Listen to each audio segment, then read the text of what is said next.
Yes? Just wondering. What makes you worth $100,000? Go to hell. Yes, ma'am. I'm on my way. It's 1966 and westerns are still riding high in Hollywood, but The Professionals wasn't your typical gunslinger flick. No, this wasn't just another shoot the bad guys, save the girl kind of story. It was groundbreaking for a variety of reasons. For starters, it's remembered as one of the first westerns to include nudity, though by today's standards, it's almost laughably tame.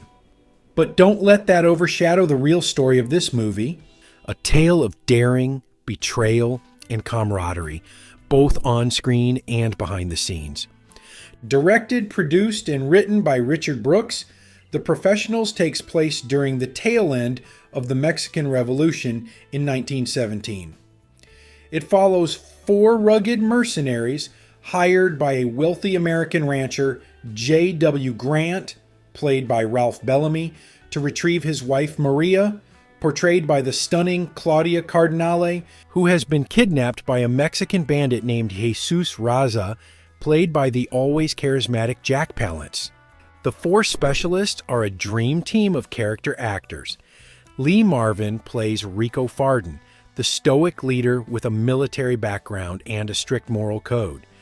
Burt Lancaster's Bill Dallworth is a dynamite-wielding, roguish explosives expert with a charm that could sell sand to a desert.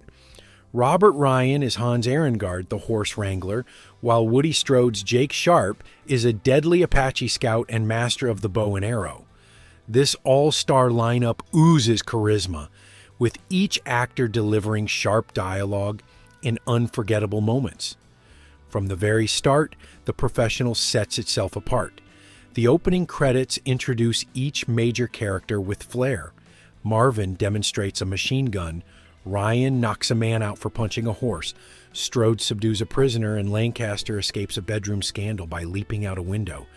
It's playful, bold, and tells you exactly what kind of ride you're in for.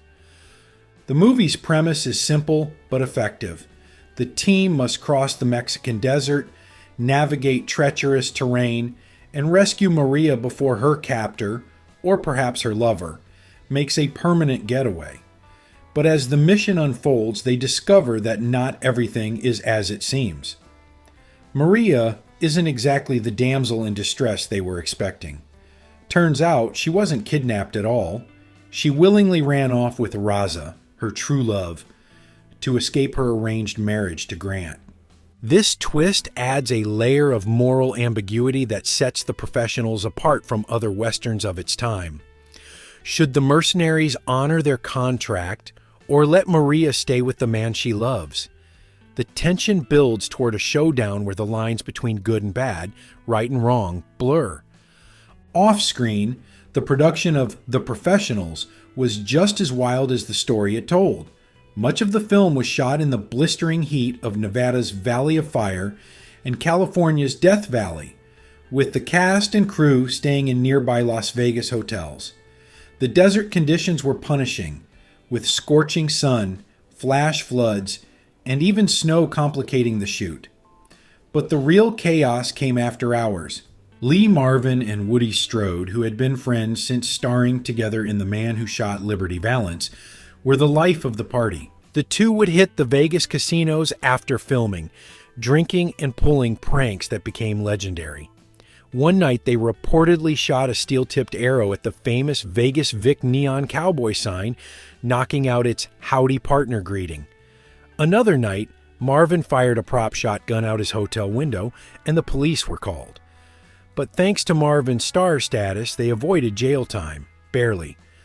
On set, tensions flared between Marvin and Burt Lancaster, largely due to Marvin's heavy drinking.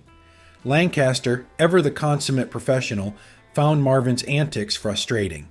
At one point, the director Richard Brooks had to step in to prevent a physical altercation, fearing that Lancaster might actually throw Marvin off a mountain. Despite the friction, both actors delivered stellar performances, and their on-screen chemistry is undeniable.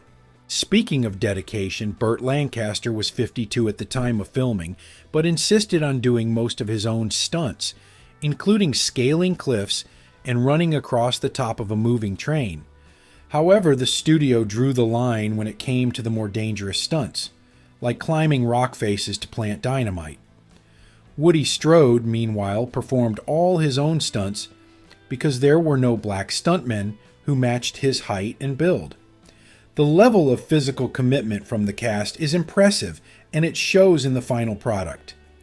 Claudia Cardinale, who had never ridden a horse before filming, had her own share of challenges.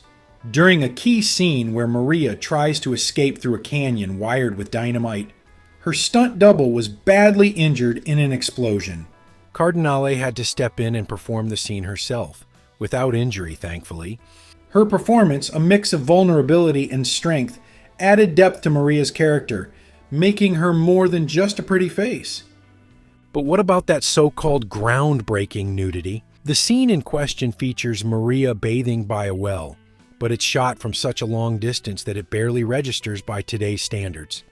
At the time, however, it was a bold choice for a Western, a genre typically associated with rugged men, shootouts, and horse chases, not sensuality.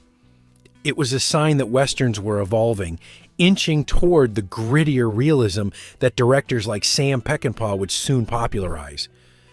Despite its critical and commercial success, it was the 9th highest grossing film of 1966 and earned 3 Oscar nominations. The Professionals never got the sequel the studio wanted. The plan fell apart due to scheduling conflicts and, tragically, the declining health of Robert Ryan, who passed away from lung cancer in 1973. Without the original cast, the idea was scrapped, leaving The Professionals as a standalone classic. Today, The Professionals is often overshadowed by later, more violent westerns like Peckinpah's The Wild Bunch, but its influence is undeniable. It paved the way for the genre to explore more mature themes, mixing action with introspection and moral complexity. The film's legacy also lives on through pop culture references. Lee Marvin's iconic line, "Let's go to work," was even echoed in Quentin Tarantino's Reservoir Dogs. So was The Professionals truly groundbreaking?